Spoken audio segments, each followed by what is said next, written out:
Hoy estamos con Chus Marcano, que es un hombre al que llevamos siguiendo la pista desde hace bastante tiempo, porque es un hombre muy presente en las redes sociales mediante su podcast que se llama Ampliando el Debate. Encontraréis toda la información sobre el podcast en la sección de información de este vídeo. Es un podcast que recomiendo a todo el mundo.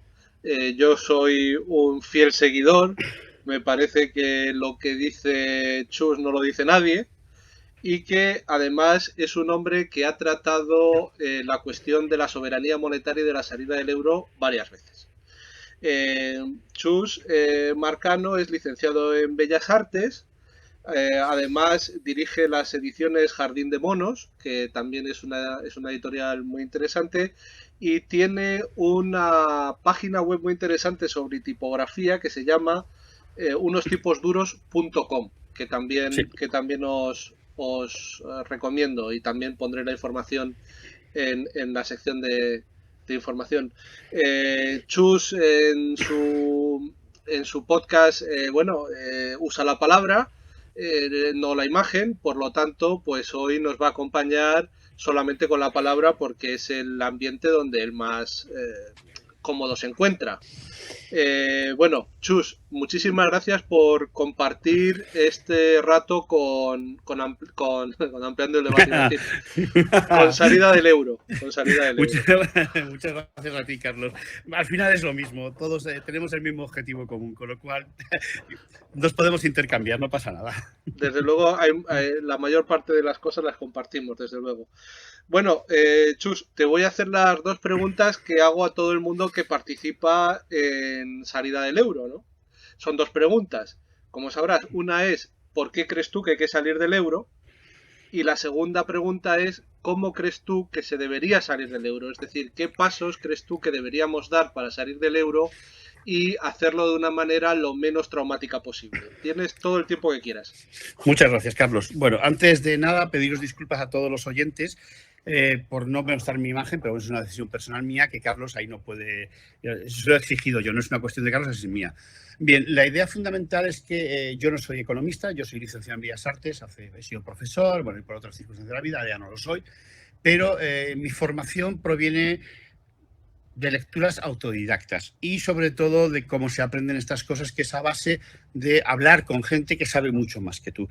Por tanto, mi opinión no es una opinión fundamentada en tecnicismos ni en economía, no es una opinión de carácter eminentemente político. Y el concepto político también tenéis que aplicarse a la definición que yo hago del euro. Aunque casi todos los economistas o todos aquellos que defienden el concepto de la Unión Europea, sobre todo su moneda única, lo tratan como si fuese un tema económico. Realmente el diseño del euro no es un tema económico, es un tema de carácter estrictamente político. La moneda única no tiene la categoría de un dinero, de una moneda, si lo entendéis, sino de una imposición ideológica, de un tipo específico de ideología y de una construcción de un modelo de sociedad exactamente cómo se plantea, y os voy a hacer una recomendación literaria, ya muchos sabéis que en nuestros podcasts siempre hablamos de libros, siempre damos referencia, que es un libro que se llama Globalistas, que ha sacado Quini Slobodian en la editorial española Capitán Swing. ¿Vale?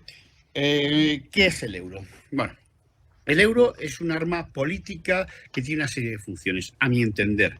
Arma política que, por supuesto, como cualquier arma, tiene un lado en el que apuntas y otro que el que dispara. Lamentablemente, nosotros estamos en el lado del que dispara, o sea, a nosotros nos están apuntando. Nosotros somos la parte perjudicada. Ya sabéis que las armas no preguntan, las armas disparan, lo que les manden. Y el euro es un arma ideológica, por un lado, y por otro, un arma de sometimiento. ¿Vale?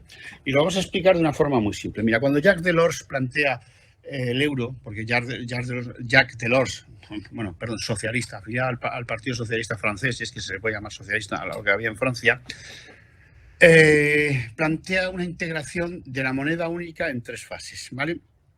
Todos recordáis en los años 90, la crisis del 93 inmobiliaria y la aparición de un neologismo, una nueva palabra que hasta entonces nunca habíamos oído, que se llamaba austeridad.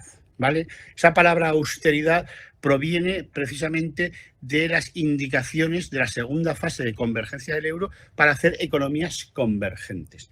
En la tercera fase, que es la que todos estamos sufriendo hoy en día, se convergen las monedas, las economías, y a un ratio fijo, que es una cosa absolutamente curiosa en un mundo hipercambiante como el que tenemos nosotros. Resulta que el tipo de cambio que se establece de las monedas entre el euro, allá por el año 99, en el año 2000, que es cuando entra, se mantiene estable. O sea, llevamos desde el año 2000, hoy estamos en 2021, 21 años con cambio fijo. O sea, nosotros no podemos cambiar la relación de nuestra moneda respecto al euro. Se fijó en 2021 y parecen las tablas de Moisés, ¿no? Los 10 mandamientos, aquellos que baja del monte Sinaí, que no se pueden tocar, los ha dictado Dios. Vale. Eso significa que países como nosotros nos tenemos que aguantar, pues no tiene otra expresión, nos tenemos que someter a una disciplina que marcan desde otros países. Bien, el segundo gran punto ideológico que tiene el euro como arma, como yo lo entiendo como un arma, es disciplinar a las democracias. ¿Y por qué? Si os leéis el libro que os he planteado, hay otros muchos, pero este es muy reciente y la verdad es que está bastante bien explicado. Veréis que una de las cosas que teme el mercado es a la democracia. Hayek lo cita muchas veces, Mises también lo dice, la democracia supone un riesgo porque hemos pasado de sociedades en las que había mercados a sociedades que son de mercado, en el que el mercado es prioritario.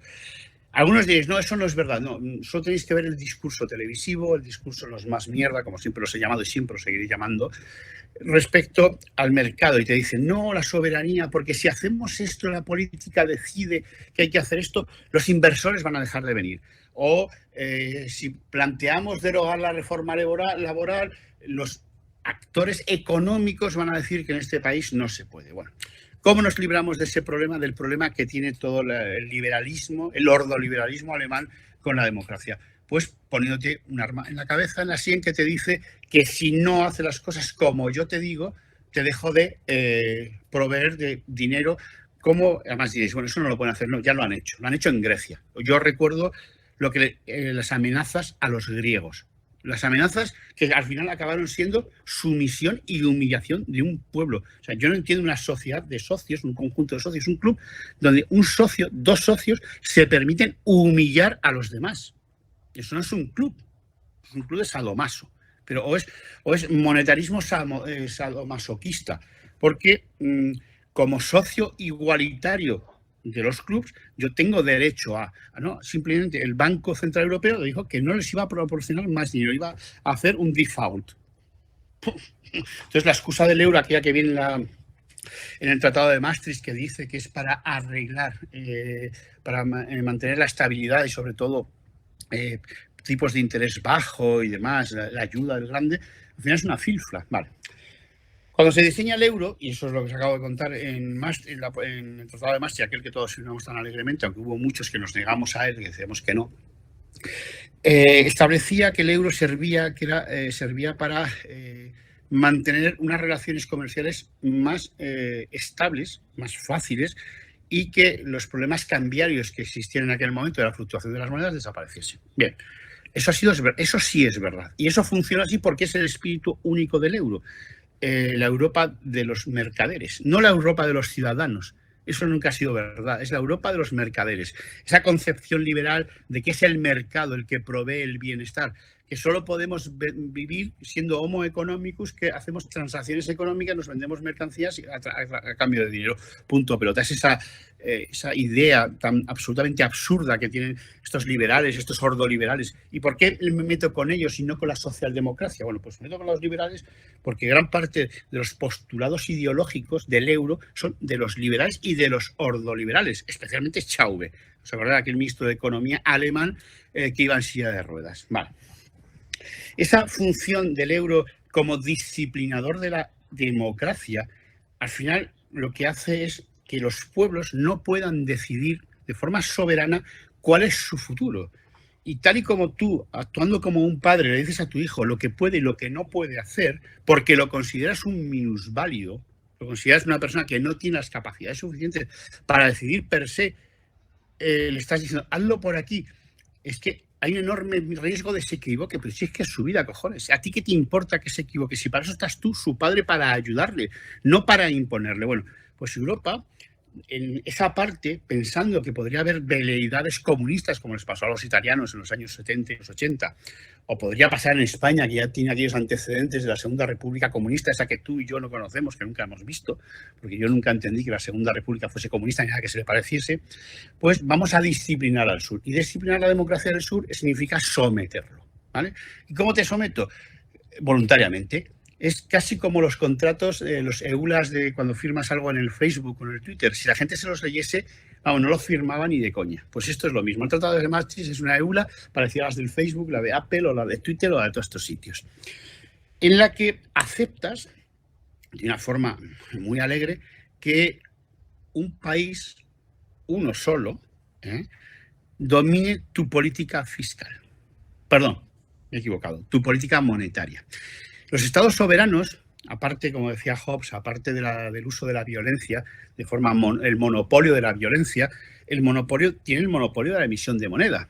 Es más, si tú ahora, Carlos, te coges y te pones a imprimir billetes, aparece por ahí la policía, el CNI, y acabas en el talego durante unos cuantos años a costa del Estado.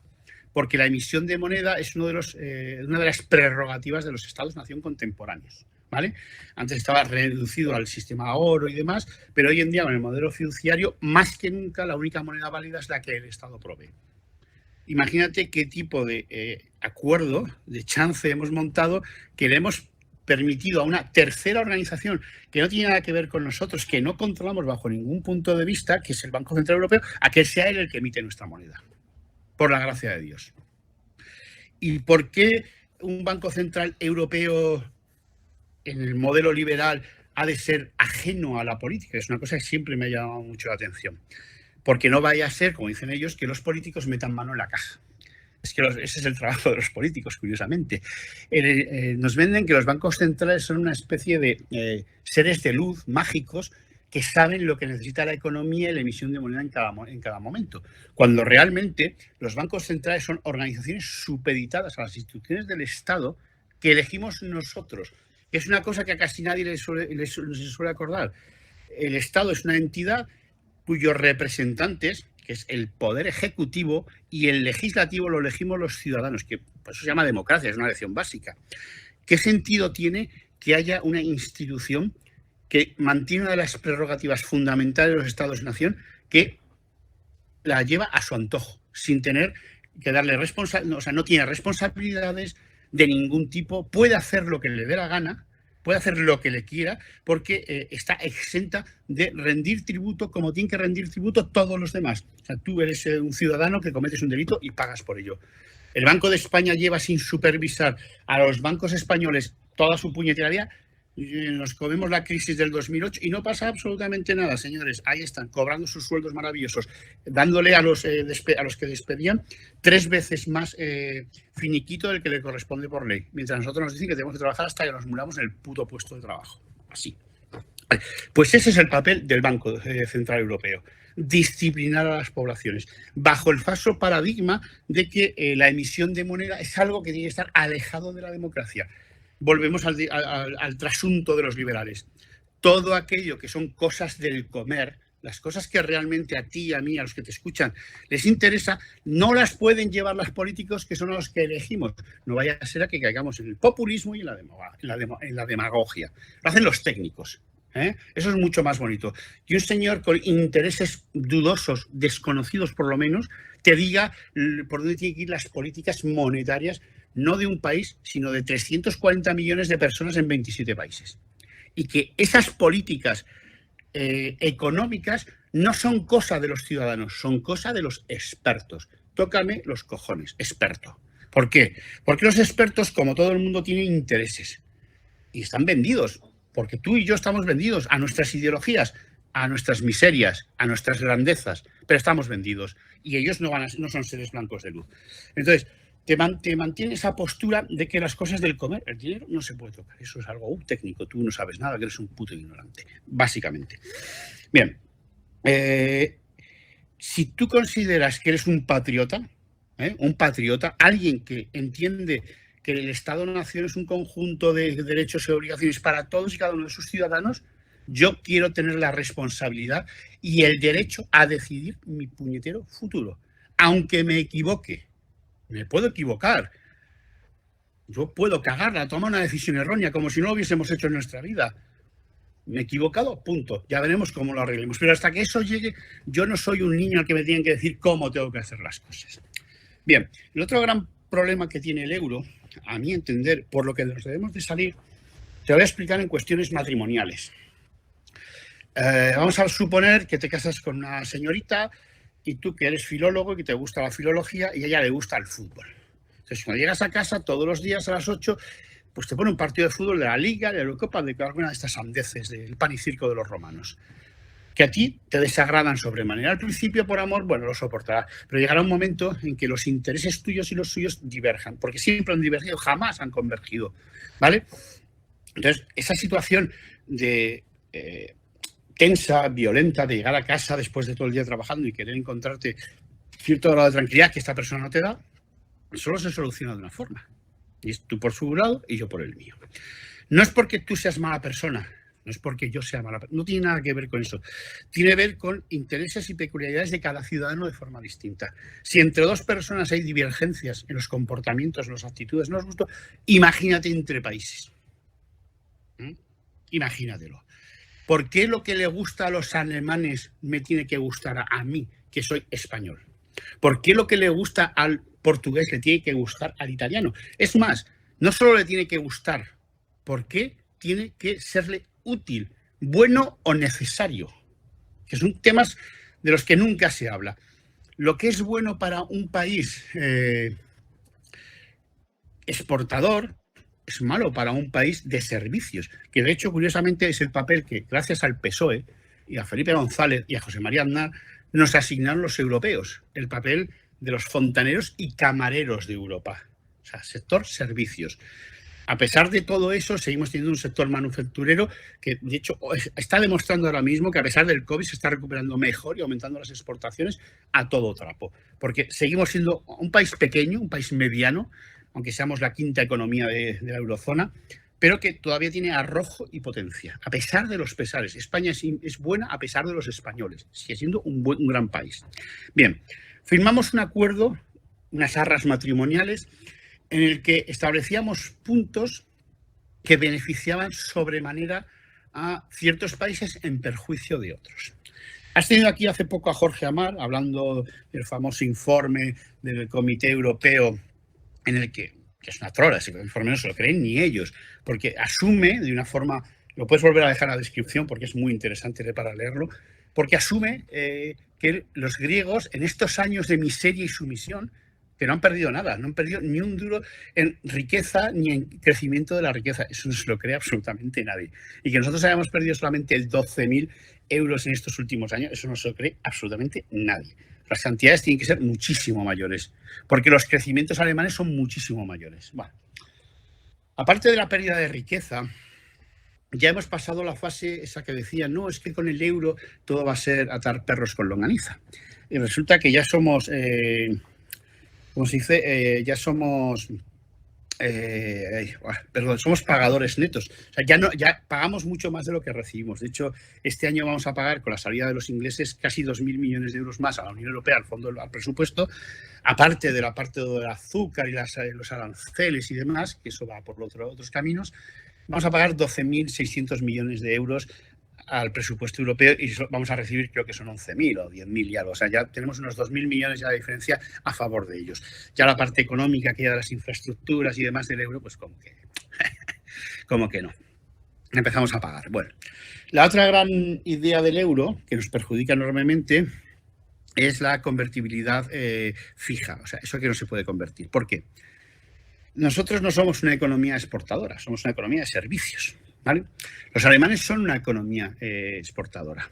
Y los 90 tenían un enorme problema, que era el calentón que tenía el marco alemán, que eso los habéis sufrido en Alemania, el Hartz IV, todos esos programas del mini-job y toda esta mierda que se montaron para disimular el problemón económico que tenían los alemanes. Porque exportaban mucho, pero claro, exportar mucho, tu moneda vale mucho, es una cosa de economía de andar por casa. Cuando todo el mundo quiere lo que tú tienes o lo que tienes tú, vale mucho más. ¿Cuál es la trampa? Juntarte con 5 muertos de hambre, a los que nos llamaron despectivamente pigs, acordaros de eso, éramos los pigs, Portugal, Italia, Grecia y España, éramos los pigs. Y juntarnos con ellos para hacer una moneda junta que no se puede cambiar no se puede cambiar la relación de valor respecto 21 años después, O sea, seguimos manteniendo el mismo valor de 100,66 pesetas por cada euro. Eso no se puede cambiar. ¿Qué hacemos? Les permitimos a los alemanes exportar a un precio mucho más bajo, pero muchísimo más bajo que si mantuviesen su moneda. ¿Y a nosotros qué nos ocurre? Bueno, pues justo lo contrario. Como no somos exportadores natos, somos generadores de servicios, nuestros servicios son mucho más caros. Son mucho más caros para los turistas, que es lo que principalmente viene aquí.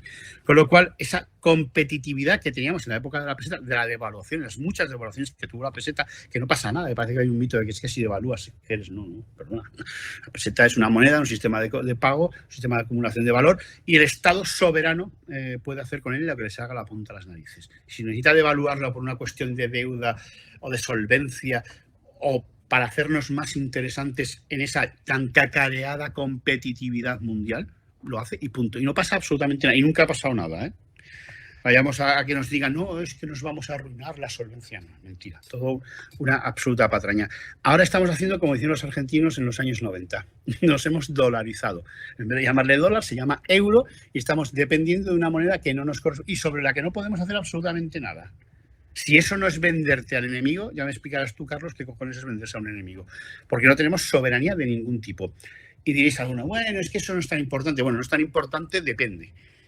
Francamente, los gobiernos, aparte de dictar la legislación, el poder ejecutivo, que es el que lo lleva al legislativo lo aprueba, todas esas cosas están muy de la democracia, decide políticamente hacia dónde va el Estado. Decide políticamente qué tipo de Estado tenemos. Os voy a poner un ejemplo. Este lo contó uno de mis tertulianos, que siempre es un ejemplo muy antiguo, que siempre me ha hecho mucha gracia.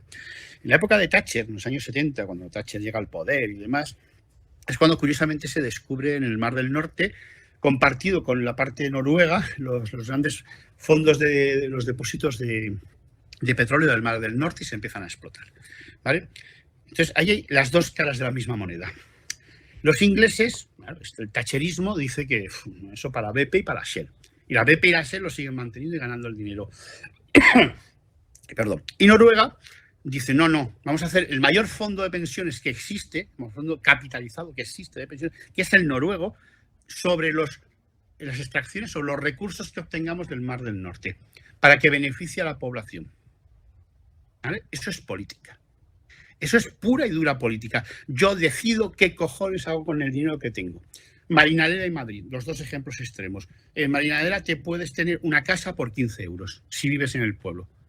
No, eso es desperdicio, no, perdona. Eso es política. Eso es decir que el dinero del ayuntamiento, en vez de dárselo a no sé quién para que me cobre 40 euros por un litro de hidrogel, lo tengan los ciudadanos. Y los ciudadanos pueden tener derecho, eso que dice la Constitución, aunque ya sabemos que la Constitución española solo sirve el artículo 2 y el 135. Todos los demás no valen para nada, es papel mojado. ¿Vale? Pues eso es política. Pero para hacer política, todas las leyes tienen que tener siempre una cosa que se llama la ley de acompañamiento presupuestario. Y si no hay acompañamiento presupuestario, la ley, como ya le pasó a la memoria histórica, le ha pasado a tantas otras, con la dependencia, no vale nada más ni el papel en el que están impresas. ¿Vale? Eso lo entendemos todos. Bien, por eso es fundamental salirnos del euro y recuperar la soberanía monetaria, para que nosotros, los pepitos de a pie, los Juanitos, los Carlitos, los Chusitos, todos esos que andamos, que somos señores, votemos y decimos, quiero que con mi dinero, el de mi país, con los recursos económicos que consigue mi país, la política vaya por este lado. Y no por el otro, sino por este. Pero si tu política está construida a tener que pedigüeñarle a una organización independiente de intereses ajenos, por lo menos distintos a los nuestros, porque es lo que se hace, se pedigüeñea. Lo que está haciendo Pedro Sánchez es pedigüeñar dinero, porque hay una gran crisis económica, hay una crisis hay un meteorito del cielo, cojones, es que el COVID es un meteorito del cielo. Entonces nos planteamos que nuestros representantes políticos, aquellos que elegimos nosotros, se tienen que ir a Madrid, perdón, a Bruselas, disculpa, a pedir dinero. a pedir dinero en una situación de emergencia. Y que países como Holanda, que es un puto paraíso fiscal, bueno, perdón, no es un paraíso fiscal, es un refugio fiscal, al igual que Luxemburgo, son paraísos, son como Madrid en España, viven de parasitar, como las garrapatas o los rentistas, de parasitar al resto de los países y permitirle, como hacía Irlanda, el famoso crecimiento irlandés, que al final lo que se trataba era que el impuesto del patrimonio y los impuestos sobre beneficios empresariales era absolutamente y ridículamente bajo, que es lo que está haciendo Holanda, por mucho que digan que no es un refugio fiscal. Bueno, pues tú tienes que irte allí a pedirles como si el dinero no fuese tuyo, por favor, amplíame el crédito, dame. Y sí, te dicen, te vas a portar bien. Y te voy a dar 140.000 millones, ¿vale? En 3 años. No, perdón, no me acuerdo cuánto era la cantidad. El fondo total son 750.000 millones que van a ser cofinanciados entre todos los países, el eurobono este que les llama, y creo que a nosotros nos tocan, son 17.000. Bueno, da igual, lo que nos toque. El problema es tener que ir a pedigüeñar dinero y además mandar un memorándum del que no habla la prensa, los mamporreros de la prensa española no hablan de él para nada o casi nada, en el que se aceptan una serie de condiciones que dimanan de la lógica liberal. ¿Y cuál es esa lógica? Pues que vamos a trabajar hasta que tengamos 150 años, o sea, nos vamos a morir en el puto puesto de trabajo porque no vamos a tener derecho a pensión ni a sanidad ni a nada que se le parezca. De hecho, probablemente, o por lo poco que he podido leer del memorándum, las pensiones van a bajar. Van a bajar de 400 y 300 euros, por ahí. Va a ser sobre todo gente que está cobrando 1.000 euros. Va a ser un joyón eso de tener que trabajar, perdón, de recibir una pensión, de que te recorte la pensión. Y dices, no lo pueden hacer. Pregúntale a los griegos si no lo pueden hacer. Ya lo hicieron. No es nada nuevo. Jubilarte a los 70. De momento ya vamos por los 67,5. El memorándum ya recoge esa futura ampliación. Pues ya me estabas contando de qué nos sirve el euro. Para disciplinarnos y que no tengamos las veleidades socialcomunistas que les llaman ahora, aquellas del llamado estado del bienestar, así que tus padres y los míos vivieron. Bien. Vale, vamos a hacer un pequeño pausa, si no te importa, sí, Carlos. Bueno, a mí de todo lo que estás diciendo no cambiaría ni una coma, te lo tengo que decir.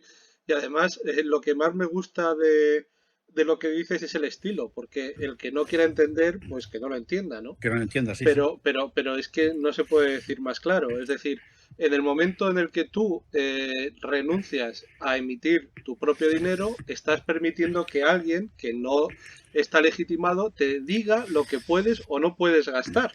Exactamente. Es decir, lo que tú decías de la minoría de edad. Pero, o sea, España es un país mayor de edad. ¿Usted por qué tiene que decirme a mí lo que puedo o no puedo gastar en mi propia moneda?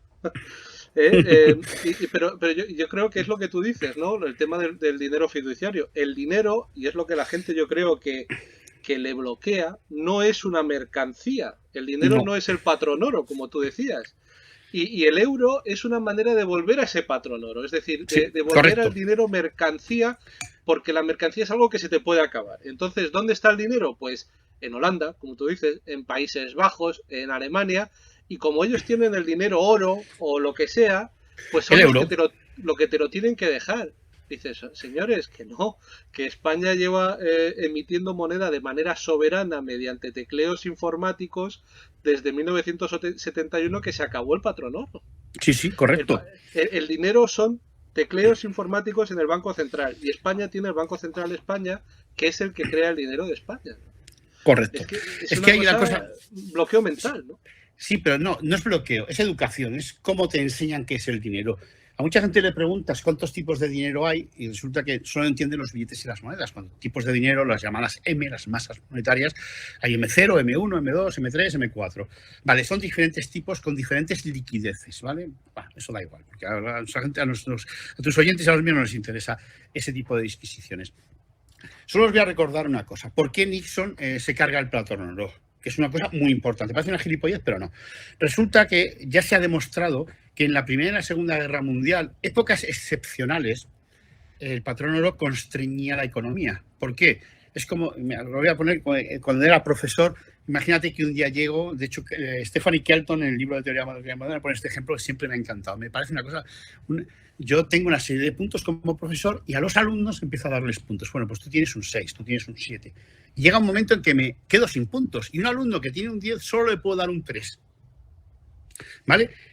¿Eso se puede hacer? No. ¿Por qué? Porque los puntos no son una mercancía, no son un tangible, no existen. Los pongo yo. Y si necesito 1000 puntos, como si necesito 100.000. Si es que da igual, yo podría poner todo 10 y sería tan relevante como poner todo ceros. No tiene ningún tipo de relevancia el número en sí. Simplemente el guarismo, porque tiene otra serie de repercusiones sobre los alumnos. Pero en principio, como guarismo, me importa una mierda que pongas 10, 9, no se me van a acabar nunca. Siempre tendré un boli que me dirá 10 puntos, 11, los que yo necesite. Vale. El dinero fiduciario funciona así. No es una realidad física, no existe, no está constreñido por la naturaleza física de que el oro hay que extraerlo. No, señores.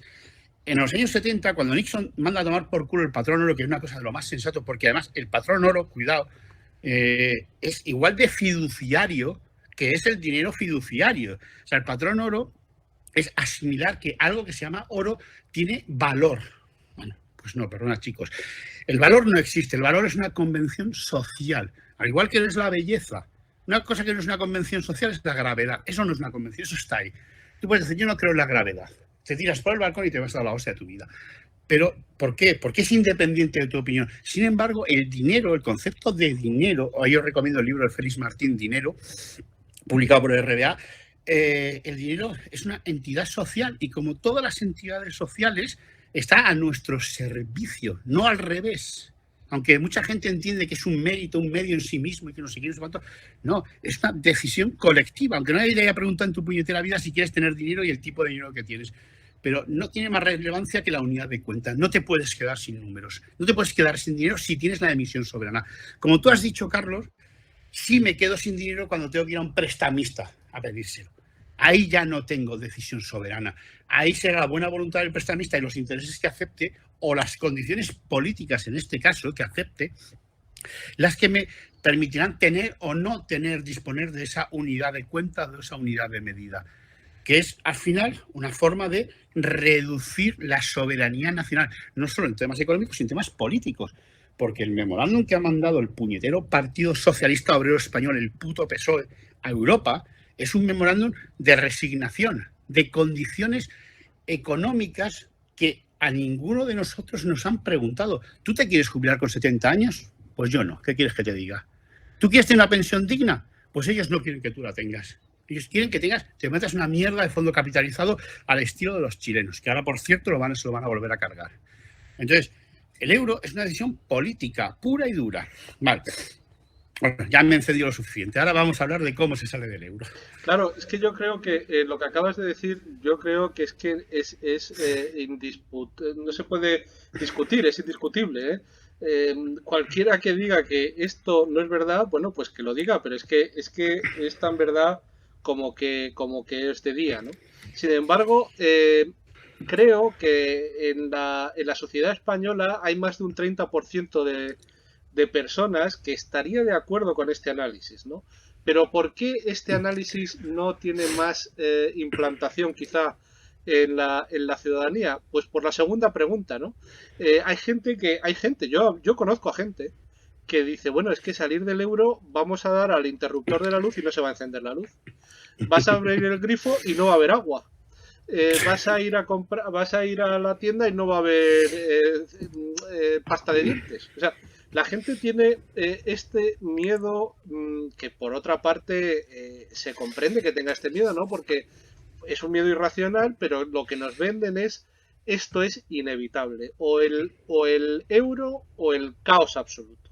Sí, sí. Entonces, me gustaría que nos contaras tu opinión sobre qué pasos habría que dar para que la salida del euro fuera lo más tranquila posible y lo menos traumática posible.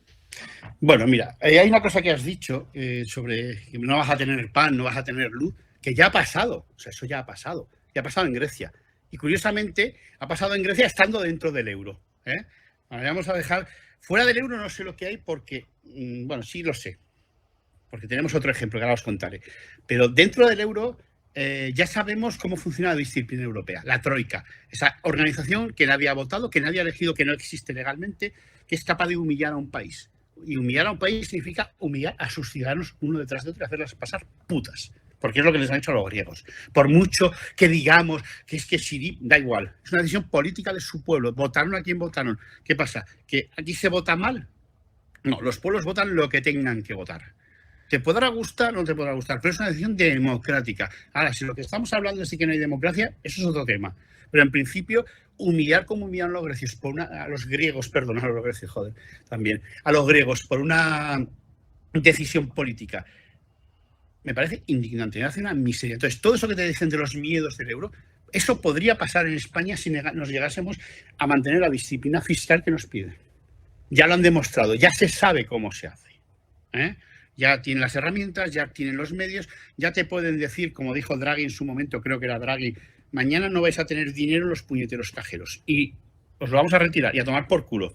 Entonces, hicieron cosas tan aberrantes a los griegos como obligarles a firmar su deuda externa en Londres, bajo legislación inglesa, que es como ser un argentino en los años 90 con una economía completamente dolarizada. Eso es muy malo para Venezuela por lo que debe ser, pero para los argentinos en los años 90 no era tan malo, era de puta madre que estuvieses dolarizado. Bueno, el caso argentino nos dice por dónde iríamos. Meses de recesión, una vez que se niega a pagar el FMI, ciertos problemas durante unos meses que luego desaparecen y una economía que se relanza. Literal. ¿Qué les ha pasado a los ingleses con el Brexit? Perdón, al Reino Unido con el Brexit. El apocalipsis, la catástrofe, la miseria, el hundimiento. Bueno, pues hacerme el favor, ya llevan un tiempo fuera, a ir a ver sus indicadores macroeconómicos. Son muy divertidos. Y no son nada de lo que todos los putos expertos te decían. Que se van a hundir. Y veremos en unos años dónde llega el Reino Unido sin la dependencia de la Unión Europea. Eso sí, advertencia a tus oyentes. El Reino Unido jamás se integró monetariamente con Europa y mantuvo la soberanía monetaria durante mucho tiempo. Y eso se lo agradeceréis a un tío que se llamaba Tony Benn, que era diputado del Partido Laboralista, que fue el que más peleó porque era el que decía que cederle la soberanía monetaria a un Estado ajeno, como es Alemania, era una estupidez. Que para eso no habían ganado una guerra, como dicen aquí algunos que yo me sé. El diseño del euro te permite a los alemanes exportar barato, punto pelota. Eso es para lo que sirve el puto euro. A nosotros nos sirve para vender nuestros servicios caros y no poder competir en ese sector en el que nos han impuesto desde Europa contra otros países, porque esto es una competencia. Los turistas son los que son. Si van a un sitio que es más barato, tú te quedas sin turistas. Y ya sabemos todos desde el verano pasado qué pasa cuando España no tiene turistas. Entonces, ¿cómo vamos a salir? Yo no soy técnico, no sé si sería buena una salida como planteabas con Juan Carlos Barba, a la torera, o como decía Jorge Amar, ¿no? Por sorpresa, o hacer una transición, pero ya la hemos hecho. O sea, el problema de las transiciones monetarias es cambiar unos cromos por otros. Es que el dinero, si lo ves como un monopoly exactamente igual, puedes hacer billeticos. De hecho, hay una norma que casi nadie conoce en el monopoly, que si te quedas sin dinero en el banco, tú puedes escribir papelitos que pongan el valor del dinero, ¿vale? Al final es cambiar un color por otro color, no es nada más. Esa es la condición técnica. ¿Que lo pasaríamos mal como país fuera del euro? Bueno, eso estaría por ver. Es que no soy adivino, no soy futurólogo, no sé lo que podría pasar. No sé si habría ataques especulativos como los que hizo Soros contra la libra allá por los años 80, me parece que fue cuando los hizo. Podrían pasar, pero es que hoy en día pueden pasar. Ya nos pasó con la deuda, con la emisión de deuda, aquellos famosos bonos, aquellos ataques hasta que Draghi tuvo a bien decir mantendremos la compostura y haremos lo que tengamos que hacer. Hasta entonces les recuerdo a tus oyentes que estábamos pagando la prima de riesgo 10 veces más cara que la alemana.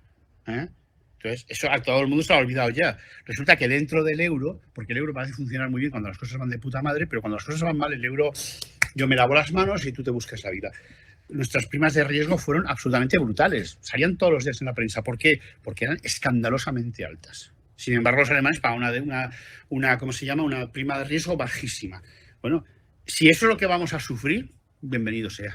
Si a cambio podemos decidir políticamente hacia dónde va nuestro país, dónde queremos invertir, todo este discurso de los patriotas supeditados a un país extranjero, hostia, que los juzguen por traición, que es lo que tienen que hacer. ¿Dónde hablan? ¿Cuál de ellos de la derecha o de la izquierda habla de que esto es un delito de traición, que estamos poniendo en manos de otros individuos, de una potencia extranjera? A mí, los rusos intervienen, no, perdón, aquí intervienen los alemanes y dicen lo que les sale la punta de las narices y nos obligan a tragárnoslo con patatas. Y te dicen, no, es que tenemos muchas infraestructuras. Explícame tú a mi ciudadano para qué quieres una autovía que encima no te va a tener que pagarla tú. No solo la has pagado cuando la han construido, sino que la vas a tener que pagar ahora cada vez que la tengas que usar. O que me cuenten los rollos de la liberalización de la Renfe, como se llame ahora, que no tengo ni idea del nombre, que vamos a seguir pagando la infraestructura del AVE, pero vamos a alquilarse a empresas privadas que hagan los negocios. Eso sí, los costes de la infraestructura, los españolitos de a pie. ¿Para qué sirve el puñetero AVE? Explícamelo. ¿Para dejar a los corredores del Mediterráneo inexistente desde hace 100 años? Porque no hay corredor del Mediterráneo ferroviario. ¿Para que sean los camiones que encima van a estar exentos de pagar el mantenimiento de las autovías? ¿Para eso sirve? Porque a mí que me lo expliquen. Las autovías, que igual que casi todas las infraestructuras, sirven principalmente para la élite y sus negocios, no para ti, que eres un ciudadano normal de a pie, que lo vas a usar 3 veces al año, cuando te vayas de vacaciones a Lloret de Mar. Pero el resto del tiempo, si trabajas en tu ciudad, lo que necesitas son las infraestructuras de tu ciudad, el resto te la importa una mierda. Para el tráfico de mercancías, todo para actividades que son típicas de los grandes oligopolios, de las élites, no la de los ciudadanos corrientes y molientes. Que yo en el pueblo donde vivo, las calles son una puta mierda, y siguen hecho una puta mierda desde hace 15 años. Y no importa una mierda, la autovía perfecta, porque pasan camiones, hay un polígono industrial, y es fundamental que se mueva. Entonces, si lo que me estás diciendo es que las políticas económicas, a quien va a joder va a ser a la élite, pues que les jodan. ¿Qué quieres que te diga? Así de claro. Porque al final, la carga impositiva, que es el otro tema al que podemos hablar, que va muy relacionado con el euro, porque eso que no tenemos la misma capacidad fiscal, no tenemos, ¿cómo se dice?, convergencia fiscal, no existe, cada país cobra lo que tiene razón, también es fundamental. ¿Por qué no hay una política común fiscal europea? ¿Por qué no pago yo los mismos impuestos que un holandés o las empresas? O que un holandés o que un irlandés. ¿Por qué mi presión fiscal es mucho más alta que la que, por ejemplo, tiene un francés y tengo unos servicios que dan pena? Explícame eso, porque eso es parte del diseño del euro. ¿Por qué yo no puedo tener unos servicios como los servicios noruegos? ¿Por qué? Porque nuestra política fiscal es distinta. ¿Por qué podemos permitir dentro de la Unión Europea que haya paraísos fiscales, realmente refugios fiscales donde las grandes empresas o leyes tan ridículas como la no doble tributación, que son un coladero que nadie se digna a investigar? O sea, que tienes una matriz en Irlanda y lo derivas todo de Irlanda, que pagas el 6%, en vez de España, que pagas el 25%. Y eso que yo no soy economista. Yo de economista no tengo nada. Entonces, si lo que nos estás diciendo es que las élites tienen un problema si nos vamos del euro, y ese problema se llama democracia, vámonos ya del euro. ¿Que hay riesgos que asumir? Pues hijo, como en todo. La vida en sí misma es un riesgo. La toma de decisiones tiene problemas. ¿Que son graves? Pues no lo sabemos. ¿Que serán graves? No tenemos esa certeza. ¿Qué les ha pasado a los ingleses? Absolutamente nada. Ahí están. Se han ido de la Unión Europea. ¿Y qué problemas económicos o macroeconómicos tienen ahora mismo? Ninguno. ¿Qué les pasó a los argentinos en los 90 cuando abandonaron el dólar? Al principio muy mal los primeros 3 meses. Luego la cosa empezó a florecer y a florecer y a florecer. Y sin embargo, eso se olvida inmediatamente. Entonces, ¿que va a haber problemas? Puede ser que los haya, pero también puede ser que no los haya. O sea, eso de asegurar de que abandonar el euro va a tener unas consecuencias nefastas, nefandas, pues está por ver. Así te lo digo, Hombre, sobre todo viendo la situación actual, es decir, como si estuviéramos bien ahora, ¿no? Es decir, como estamos tan bien ahora, pues las cosas van a ir a peor, ¿no? Sin embargo, las cosas que dices, efectivamente, parece que irían mucho mejor. Por ejemplo, la prima de riesgo. ¿Qué es la prima de riesgo? El riesgo de impago de deuda. Si tú tienes tu propia moneda, el riesgo de impago de deuda es 0, porque tú no te puedes quedar sin tu propia moneda. Es decir, los problemas de la prima de riesgo es no tener soberanía monetaria, es decir, no tener la capacidad de pago y de endeudamiento en tu propia moneda. Entonces, el problema de la prima de riesgo desaparece. Igual que también desaparece la cuestión de la especulación con la moneda, ¿no? El problema de Soros y de la libra es que había tipos de cambio fijos, ¿no? Sí. Tú puedes dejar que los tipos de cambio fluctúen y entonces ya te quitas el problema de la Sí. especulación monetaria, porque tú no vas a poder especular con una moneda que sube o baja, pero que de la que tú no dependes en tus exportaciones para poder gastar. Es decir, nosotros vamos a tener... ¿Por qué no tenemos unos buenos servicios en España? Pues porque estamos uniendo la recaudación de impuestos con el gasto. La cuestión sería decirlo claramente, la recaudación de impuestos no es lo que permite que el Estado gaste. La recaudación de impuestos vale para otras cosas, pero no para recaudar y luego poder gastar. Ahí está. ¿No? Sí, sí, sí. Es decir, la recaudación de impuestos vale pues para modular la inflación, para dar valor al dinero, es decir, si no me pagas impuestos te corto la luz, o sea que fíjate lo importante que es el dinero, y para promocionar o para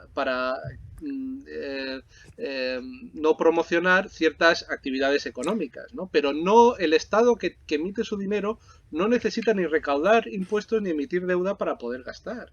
Y esa es la solución para tener unos servicios como los de Noruega o como donde sea, ¿no?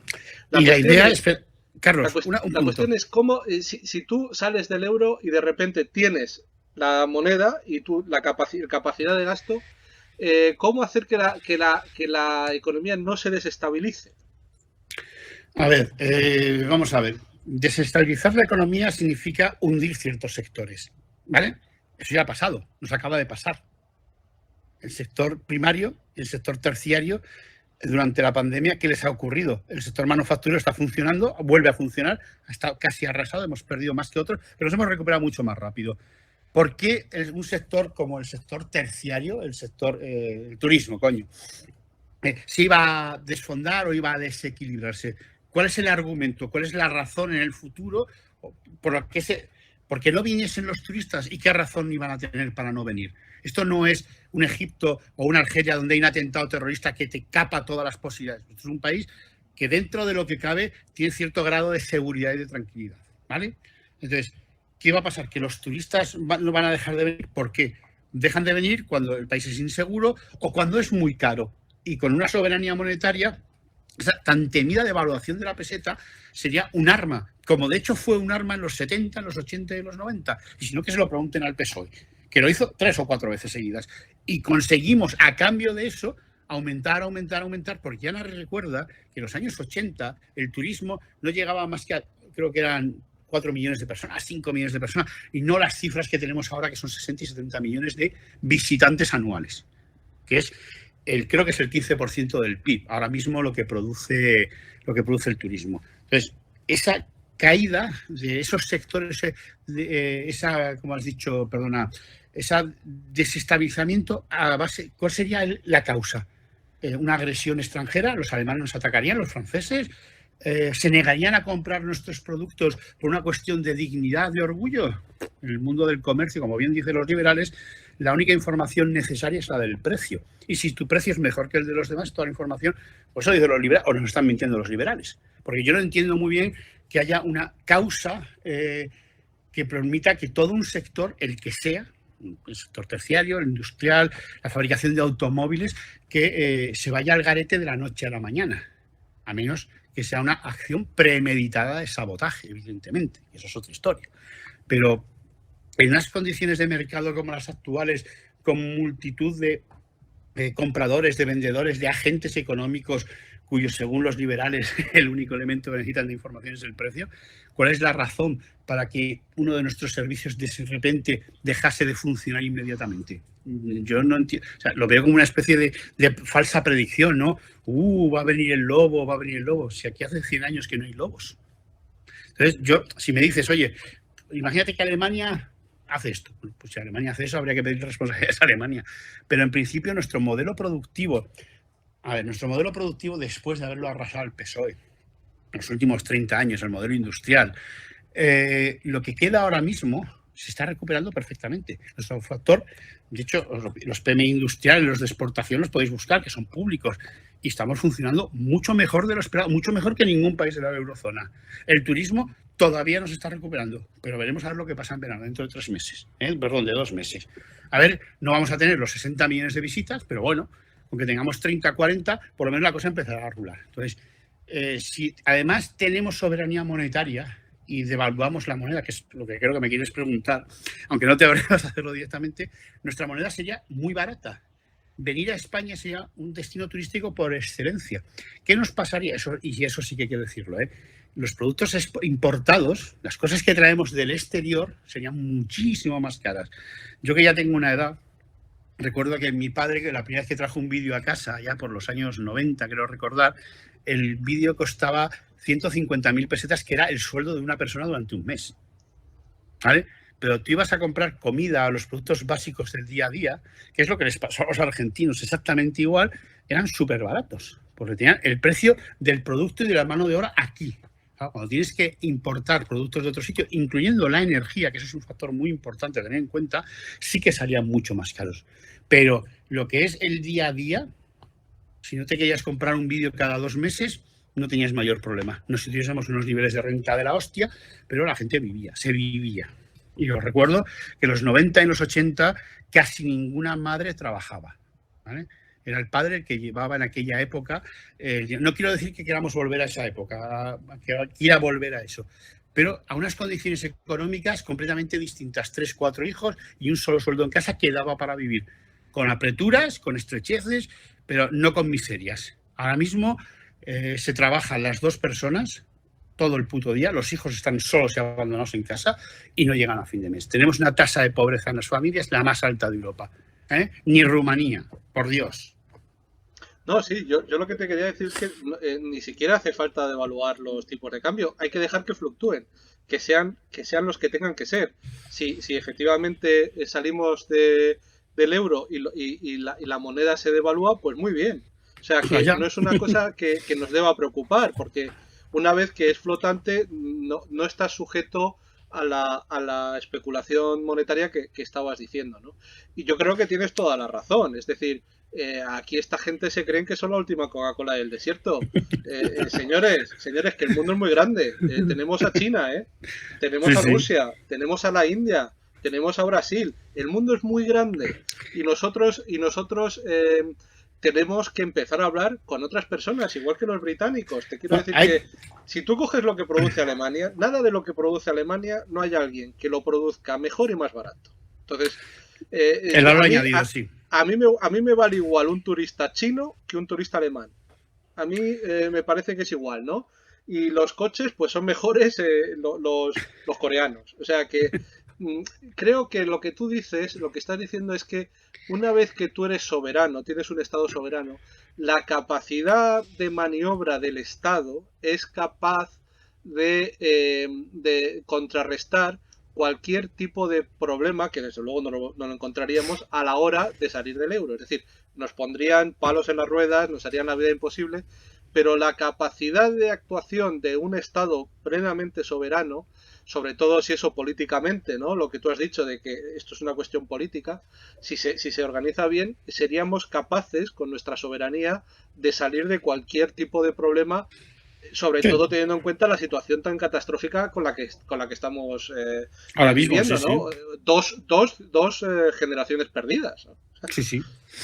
Una década entera de crecimiento económico, de riqueza, aunque bueno, yo tengo mis dudas sobre los modelos de medición de la riqueza que hemos perdido, porque además apuntamos, porque yo recordaba a tus oyentes sobre todo, recuerdo lo que pasaba en los 80 y los 90 cuando nuestras relaciones con Latinoamérica eran excelentes en todos los niveles, sobre todo en el comercial. Es la época dorada de Telefónica, cuando se va a arrasar a Perú y a todos estos países donde se fue a Repsol en Argentina, Repsol YPF. Entonces, dejamos de mirar hacia Latinoamérica y nos fuimos a mirar hacia Europa, donde nos tratan. Hay un chiste aquí de unos nazis colombianos, unos neonazis colombianos que se van a Alemania a una convención de nazis y les revientan a hostias. ¿Ves? Sí, es que hay que ser subnormal para ir a un sitio donde no te quieren. Es que hay que ser imbécil. O sea, el morenazi, o sea, nosotros en Latinoamérica tenemos buena presencia, Por eso los conquistamos y nos hemos pasado muchos años de relación económica, comercial con ellos, con nuestros hermanos de ahí, con los que compartimos lengua común, que parece que eso siempre se olvida, con los que tenemos un diccionario de usos del castellano para todos igual, porque hay un diccionario de la RAE que habla de los usos del castellano en los diferentes países, y nos vamos con los alemanes que nos desprecian y nos tratan como los Unterumans de los nazis, aquellos Undermen de los que hablaban los eugenistas americanos en los años 20, que luego los nazis también les copiaron. Entonces, unos territorios que nos han despreciado históricamente. Todavía recuerdo, y deberéis de recordar todos cómo nos abandonaron nuestra suerte en la Segunda República, cómo las democracias liberales occidentales, Francia e Inglaterra, los dos grandes adalides, pasó olímpicamente, y fueron los nazis, los alemanes y los italianos, fascistas italianos, los que ayudaron a Hitler, y se pasó 3 años masacrando al pueblo español, a unos tíos desarmados, con un ejército profesional ayudado por Alemania y por Italia, mientras los ingleses y los franceses firmaban los acuerdos de Múnich con Hitler. Eso es como muy divertido. Eso es una cosa que siempre me ha hecho mucha gracia. Los malos son los de Stalin, ¿no? Los pantos de Ribbentrop, Molotov-Ribbentrop. Pero que en Múnich se firmase un pacto que, bueno, os quedáis con los Sudetes y con la Pomerania, que eso es para vosotros. Danzig, ¿no? La famosa ciudad de Danzig. Entonces, nosotros empezamos a mirar para el sitio equivocado. Y el sitio equivocado es mirar a Europa, porque nosotros jamás hemos sido el culo de Europa. A ver si lo entendemos, somos la cabeza de África. Esa frontera invisible, bueno, esa frontera invisible no, esa frontera que tenemos en los Pirineos, que nos ha separado siempre de nuestros vecinos que no nos quieren, nunca nos han querido, ni nunca nos van a querer, y nunca nos van a tratar en igualdad de condiciones. Eso hay que entenderlo. Nosotros podemos relacionar de puta madre con los portugueses, los tenemos aquí al lado. Y nos podemos relacionar perfectamente con los latinoamericanos. Y eso es un mercado. Si lo planteas así, eso es el mercado. Es un mercado más accesible, más fácil. Y la cuestión arancelaria de la movilidad, al final, como todo, un acuerdo económico o un acuerdo de libre comercio, esos tan famosos, esos que nos quieren imponer, pero que lo decidas tú, no lo decida otro por ti.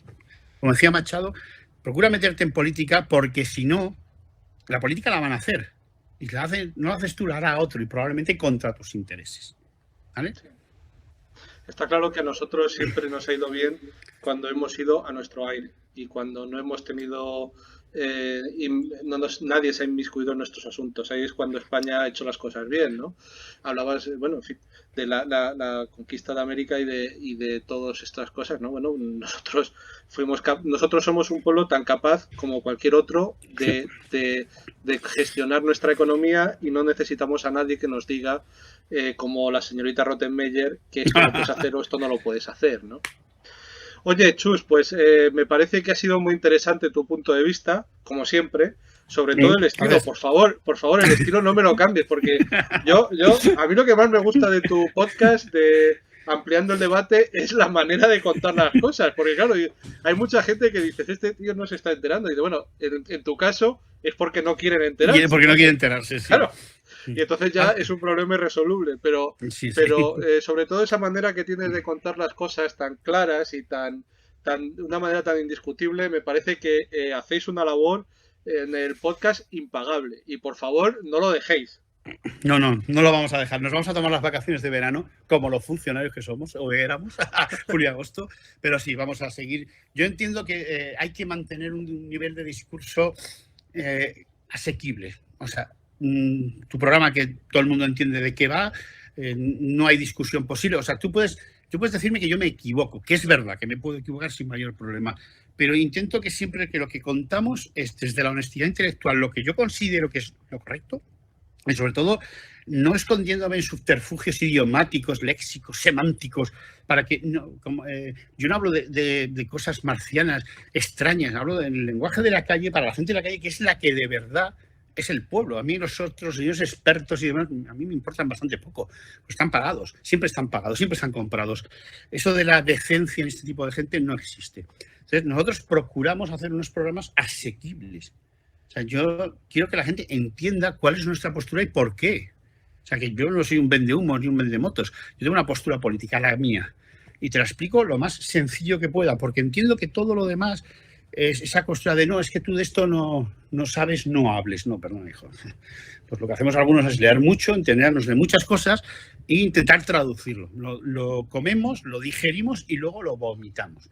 ¿Que me entiendes? Perfecto. ¿Que no? Otra cosa es que no estés de acuerdo con mi postura. Perfecto. Eso es la democracia.